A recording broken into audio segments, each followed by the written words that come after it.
are back once again with Inward Bound for Mindful Living. Mr. Suryachi, I think for this particular episode as well as the 10 that we've done previously as well, we have spoken about, in a general context, various aspects of mindfulness, but I think me personally, as well as the examples that you have brought out, very insightful ones, have somewhat been targeted at corporates, people who are working. But I think what we have understood after the feedback that we have gotten from viewers is that the kind of people who watch this program are not just limited to sort of corporates and people who are in that caliber, but also children, people who are schooling as well, because it's applicable to them. And as you know, kids have different problems than what we have, than what others have as well.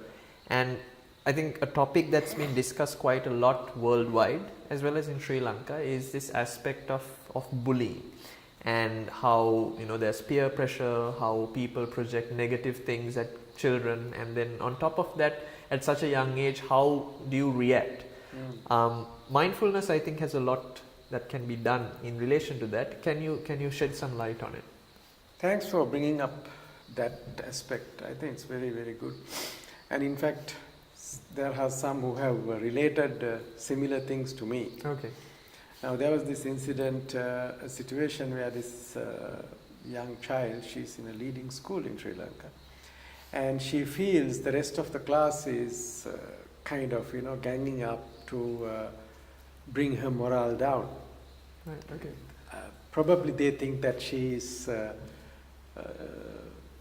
brighter than them, or she is smarter than them. And she thinks, as a result, they gang up and make various remarks and things like that, expecting her to be upset. Now, I think this is a common thing that happens sometimes because of this competition that is there. Now, let's look at how the mind works there. Now, if you become upset, that is exactly what they want to That's a reaction achieve, they want, yeah. isn't it? Absolutely. So, and how can this kind of a child apply mindfulness? Now, as a child, if you are practicing mindfulness, you are doing the same thing. Yeah. You learn to bring your mind back to the present moment and see what happens. Yeah. And one of the things you learn in mindfulness is, instead of reacting, to make a response. Yeah. And when people say various things to you, if you can ask yourself a question, am I going to be subject to them, or do I want to do what I want to do? Isn't it? So, you can ask that question only if you become aware. True, yes. Now, if you are practicing mindfulness, you can, as a student, you can be practicing mindfulness, watching your breath while in the van, going to school, in a little quiet moment, or, learning to bring your mind back while brushing your teeth, or whatever the examples that we have given. But you develop this skill. Yeah. And once you realize that, okay, this is what they want me to do, I'm not going to do that. Yeah, that's right. I can, because see, in mindfulness, what did you learn? Now, you learn the art of letting go. Yeah. You learn the art of letting go. When you are watching your breath, when other thoughts come, you slowly tell, excuse me, I'm on a different project. I'm watching my breath. So you learn this simple skill of letting go.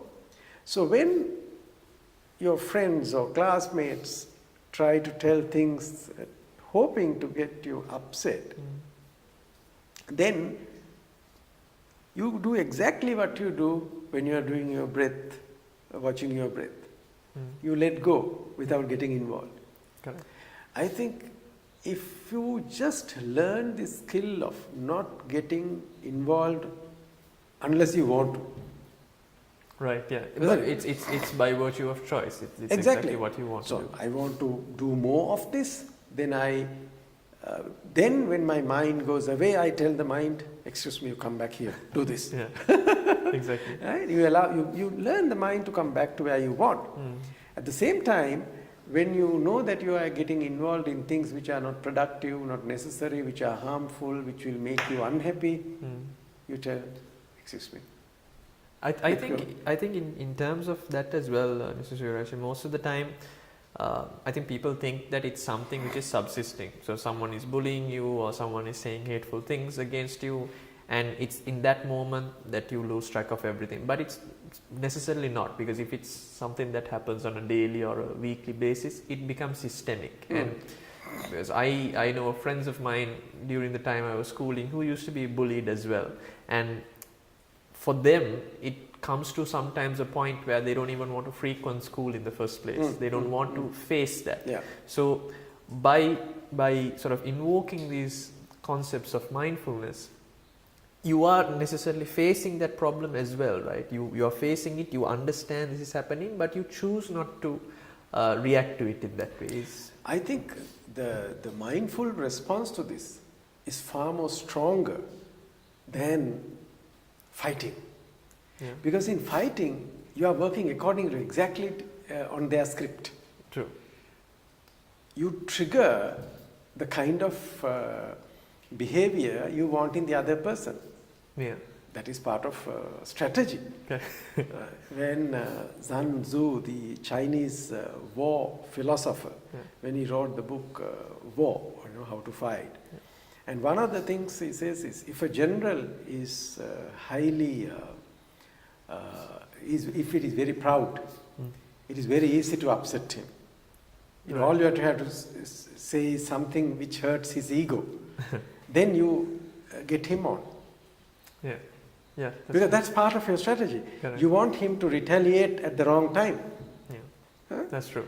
So this is exactly what's happening. Right. And without you realizing, when you start practicing mindfulness, you gain a different level of maturity in life, irrespective of the age.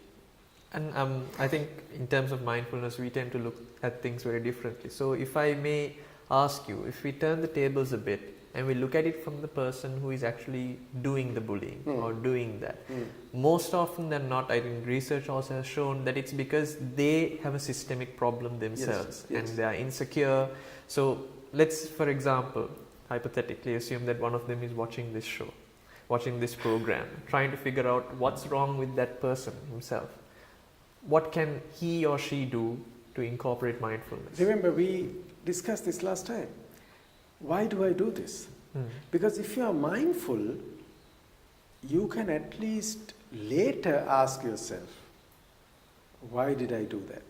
Right, yes. Because remember, in the very early stages of our discussions, we said we can become aware of things after we do certain things, Yes. after we say certain things.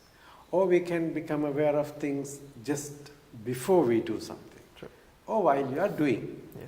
So if you can become aware at least in any of these three stages, why am I doing it? Why did I do that? Then that person will realize deep down, this is the reason I am doing it. Because I feel jealous about with that person. Or that person has done something and I want to, take revenge from them.